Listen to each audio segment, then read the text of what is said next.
ايه اللي ممكن يحصل لجسمك لو انت بطلت السكر خالص، مبقتش تستخدمه ولا في اكلك ولا في مشروباتك ولا في حياتك اليومية خالص؟ احب افكرك ان الله وملائكته يصلون على النبي يا ايها الذين امنوا صلوا عليه وسلموا تسليما.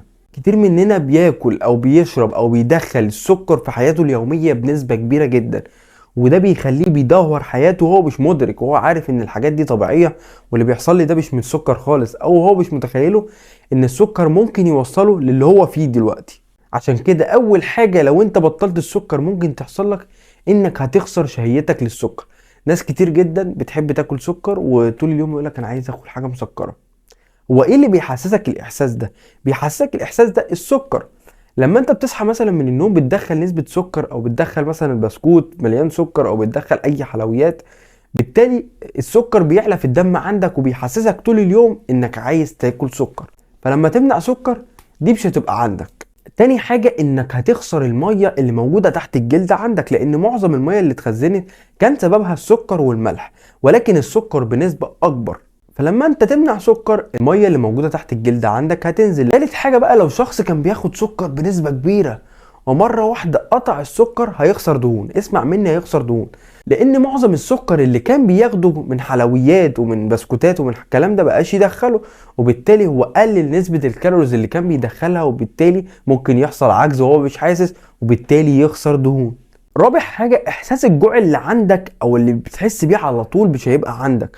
طب ليه؟ لان مستوى السكر في الدم قليل. انت راجل ما اكلتش اي نسبة سكريات في اليوم واكلك كله مظبوط، وبالتالي الاكل اللي انت بتاكله جسمك بيستفيد منه، ومستوى السكر مظبوط في الدم، فعمره ما هيعلى، لان هو لو عالي هيحسسك انك جعان وعايز تاكل حاجة فيها سكر، فانت مش معليه من هنا، فبالتالي مش هيعلى من هنا.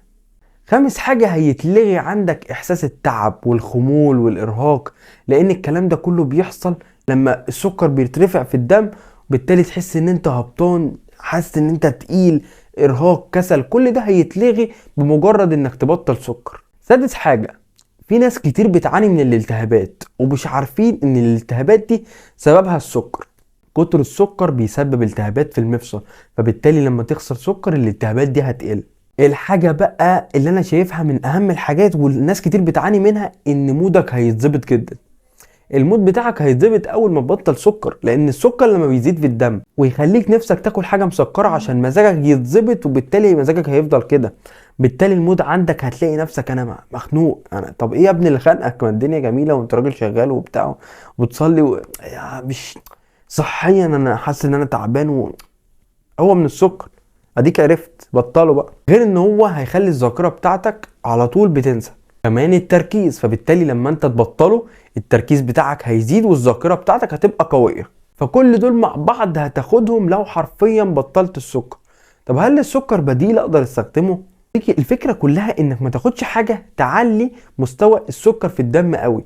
ممكن تبطل سكر ولكن تدخله من فاكهة، تدخله من حاجات فيها كربوهيدرات عالية زي البطاطا او الشوفان، فيهم نسبة سكر برضو. يبقى انت كده دخلت نسبة السكر بتاعتك من مصادر طبيعية، هتخلي وهتحافظ ان مستوى السكر في الدم يبقى متساوي، لانه لو اتساوى مش هيعمل لك اي مشكلة. لكن لو عالي هيحسسك انك جعان، هيحسسك انك عايز تاكل سكر، هيحسسك بارهاق، هيحسسك ان مودك وحش، كل الحاجات دي هتبقى عندك. ما تنساش لو عجبك الفيديو واستفدت انك تعمل لايك للفيديو وتعمل شير لاصحابك، لانك لو عملت شير اكنك انت اللي عامل فيديو مكاني.